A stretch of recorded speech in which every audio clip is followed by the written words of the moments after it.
One reader asks, how should you eulogize a family member who is religious?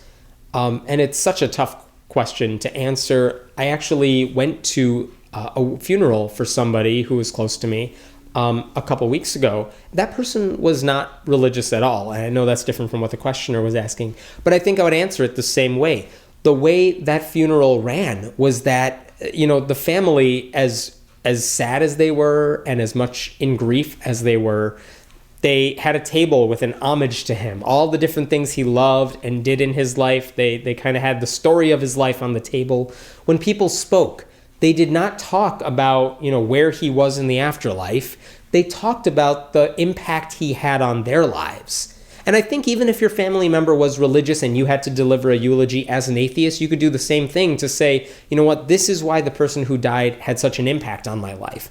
This is what they did that really changed my life.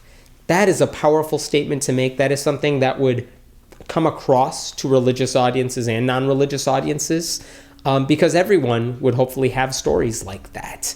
And at the same time, people can share funny stories as well, things that made them laugh about that person, things that person did that they just remember. Those wonderful memories you have, you could share those.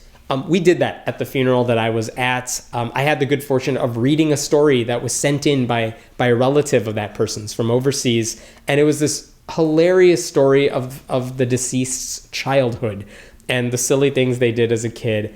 And everyone in the room, as sad as they were that that person was no longer with us, we were all laughing. We were all celebrating what a wonderful life this guy lived and the beautiful family he left behind. And that's a wonderful thing. And I've been to religious funerals as well, and they are sadder. And a lot of times the person talking talks about the afterlife and where that person is now that they're gone.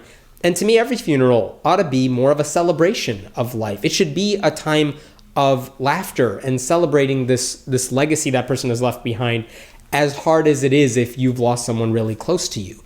So look, if you're an atheist and you have to give a eulogy about a religious person, you don't have to ignore the fact that they were religious, and you certainly don't have to blast the fact that they were religious. Just talk about the memories they left behind. Talk about what they did during their life that was so powerful. And I don't even think anyone will notice that you didn't mention God in that mix. And I think that would be a wonderful way to celebrate that person's life.